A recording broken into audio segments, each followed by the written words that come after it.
My name is Ren Gallagher. I'm 26 years old. My grandfather, Patrick Gallagher, built 214 homes in Crestwood, Virginia, over 50 years.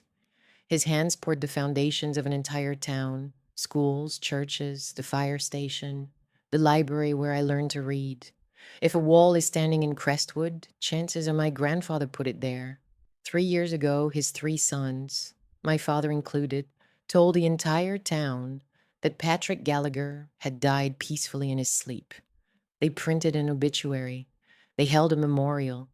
They accepted casseroles and sympathy cards on the porch of a house they were already planning to auction. There was just one problem. My grandfather wasn't dead. He was sitting in a cabin 40 miles north, very much alive, watching the whole thing unfold on a laptop screen I'd set up for him. And he was smiling. Because everything, the fake death, the memorial, the auction, was happening exactly the way he predicted it would 3 years earlier. Down to the month, down to the son who organized it. And the trap he'd built, the final, most intricate structure of his entire career, was ready to close. Before we go any further, and take a second to like and subscribe, but only if this story genuinely shakes you. And drop your location and time in the comments. I want to know who's listening right now. Because this story isn't just about my grandfather. It's about what happens when the people who owe you everything decide you're worth nothing. Let's go back. Patrick Gallagher arrived in Crestwood, Virginia in 1971 with a truck, a toolbox, and $80. He was 22 years old. He learned carpentry from his own grandfather in County Cork, Ireland, not from a textbook, from calloused hands and cold mornings, and the belief that a man's worth is measured by what he builds, not what he takes.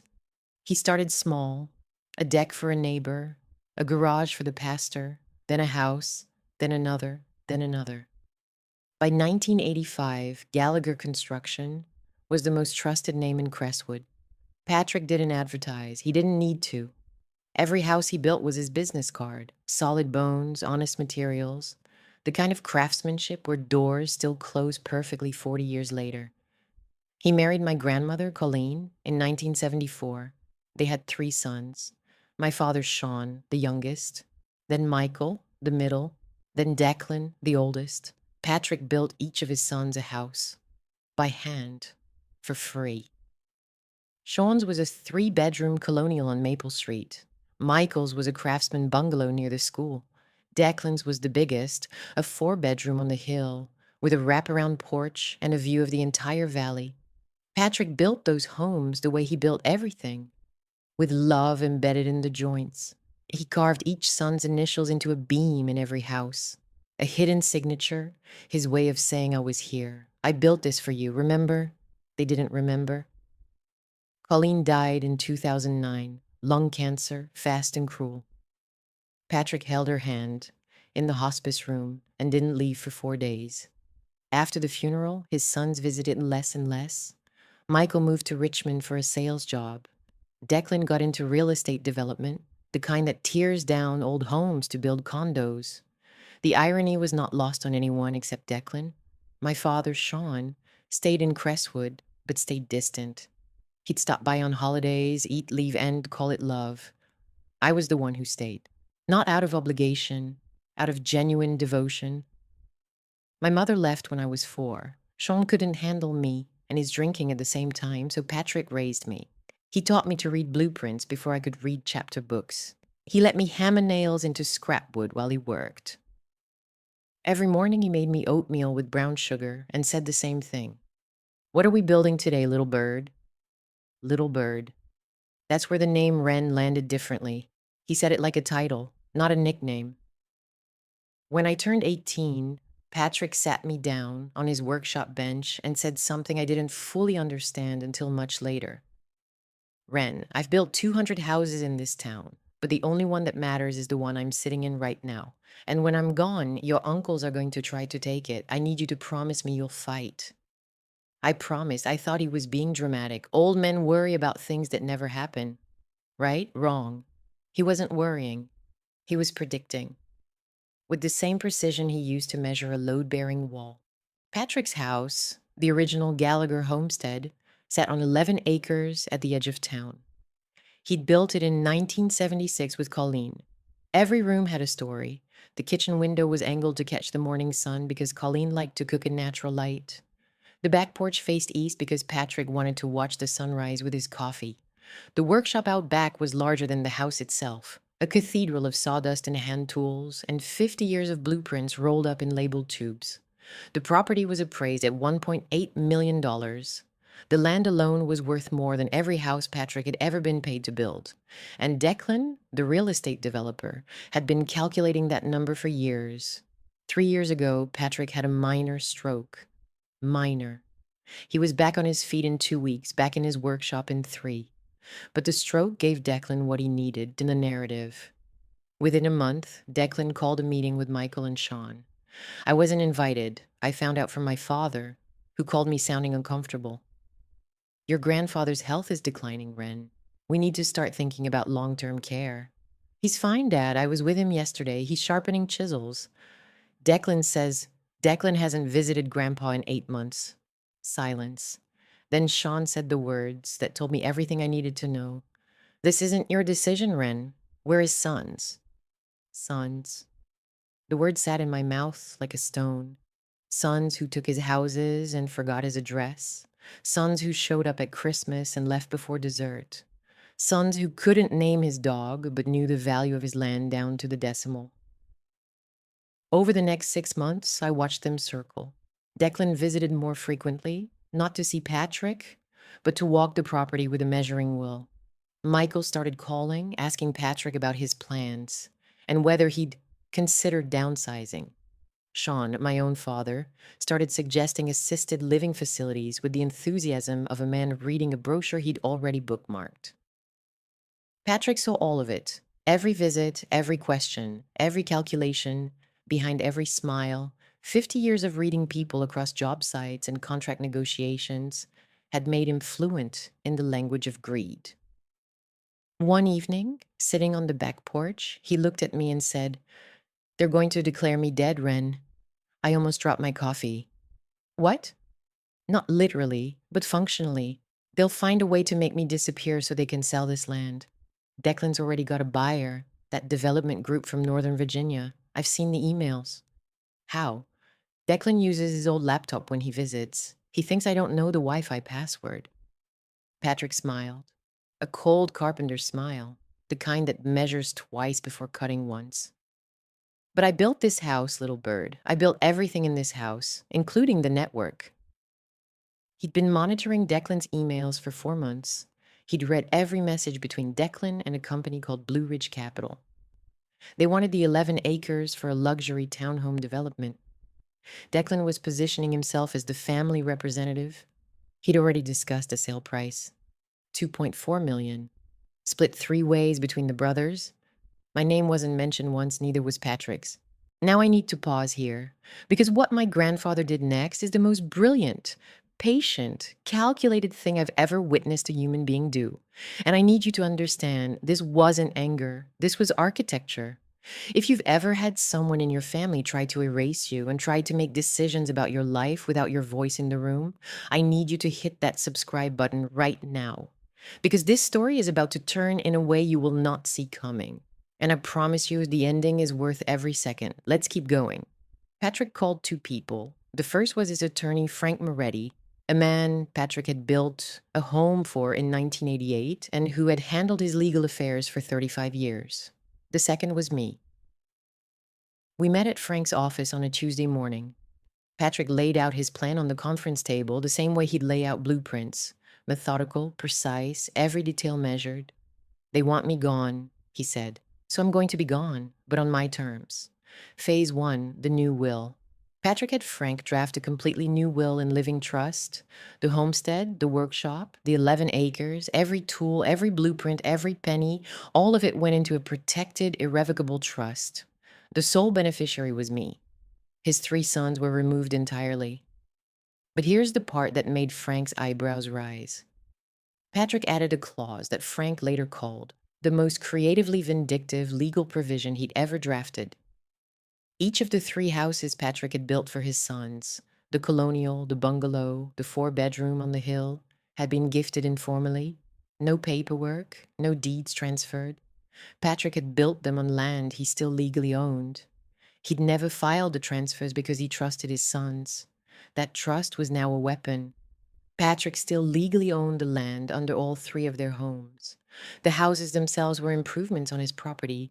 His sons had been living on his land for decades, and none of them had ever checked.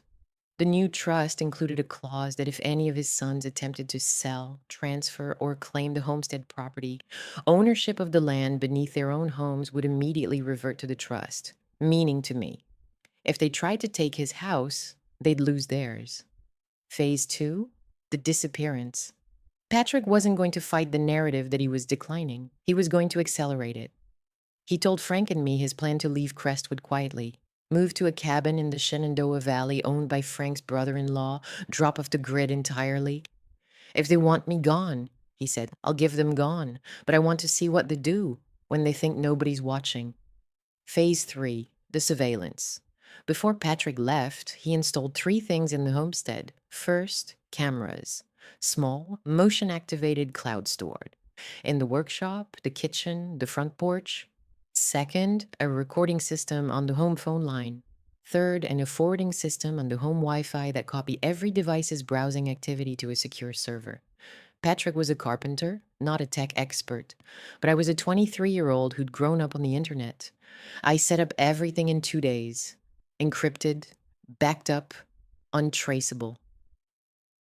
Patrick left Crestwood on a Thursday morning in March. He drove his old truck north. His dog, a 14-year-old border collie named Bishop, rode shotgun. He left a note on the kitchen table that said, "Gone to rest, don't look for me." Vague enough to be interpreted however his sons wanted. And they interpreted it exactly the way Patrick predicted.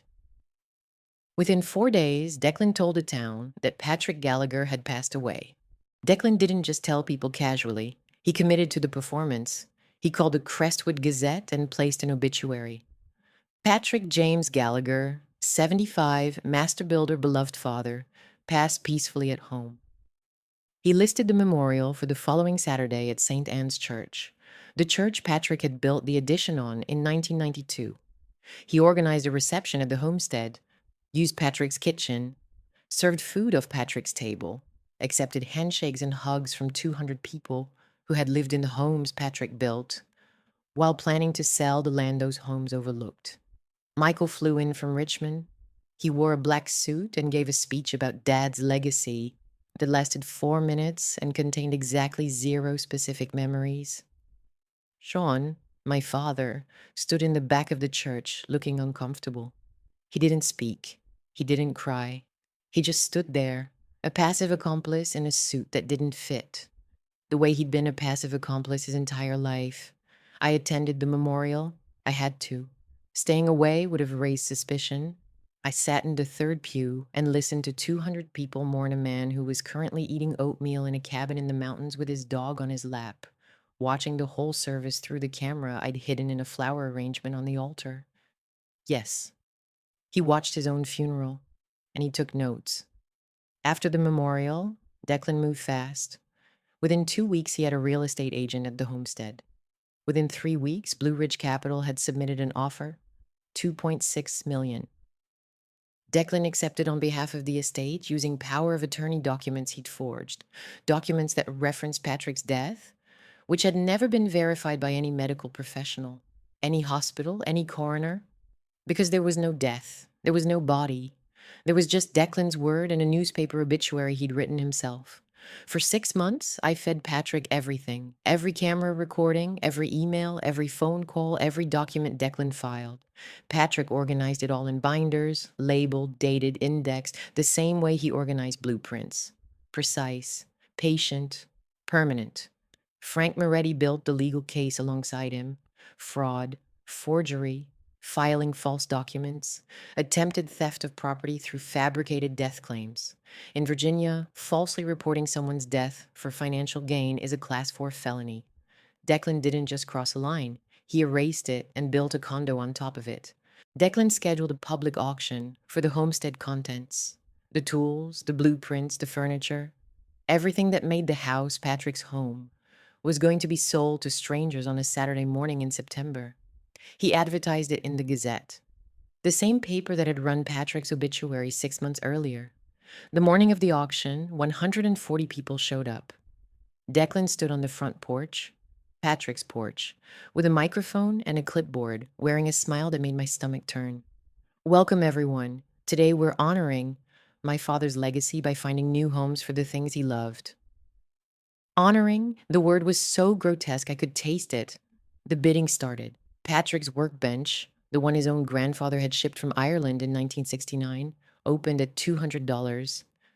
I was standing in the back of the crowd. My phone buzzed, a text from Patrick. Now, little bird. I walked to the front. Declan saw me and frowned. Ren, this isn't the time. I didn't look at him. I looked at the crowd, friends, neighbors, people who'd lived in Patrick's houses their entire lives, and I said 5 words. My grandfather's alive.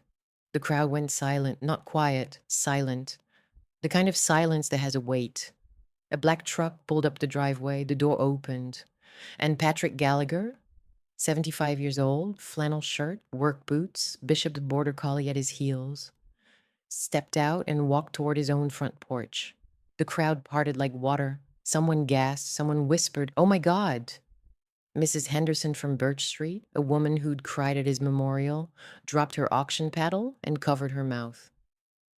Patrick walked up the porch steps. He stood in front of Declan, his son, the son he'd built a 4-bedroom house for, the son who'd told his town his father was dead. Patrick didn't yell. He didn't need to. His voice was the same voice he'd used on job sites for 50 years, low, steady, load-bearing. You told these people I was dead, Declan. You sold my obituary to the paper I've subscribed to for 40 years. You held a funeral in the church I built. And now you're standing on the porch I framed with my own hands, selling my father's workbench to the highest bidder. Declan's face was white, paper white. His mouth moved, but nothing came out. I'm not dead, son, but your claim to this property is. Behind Patrick, Frank Moretti stepped out of a second car. He was carrying a folder thick enough to stop a door. Behind Frank, 2 officers from the Crestwood County Sheriff's Department. Frank handed the folder to the officers. 6 months of evidence, camera footage, forged documents, the fake obituary, the unauthorized sale agreement with Blue Ridge Capital, everything. Declan was arrested on the front porch of the house his father built, in front of every neighbor, every friend, every person who had eaten casseroles at his fake memorial and believed his performance. Michael was detained for questioning that afternoon. Sean, my father, wasn't charged. He hadn't forged anything. He hadn't organized anything. He just watched. And in this family, watching was its own kind of crime. And here's where the clause kicked in. Because Declan had attempted to sell the homestead, the trust provision activated. The land beneath Declan's 4-bedroom house on the hill, the house Patrick had built him with his bare hands, now belonged to the trust. My trust. Declan didn't just lose his father's home. He lost his own. Declan was convicted of fraud, forgery, and filing false death documents.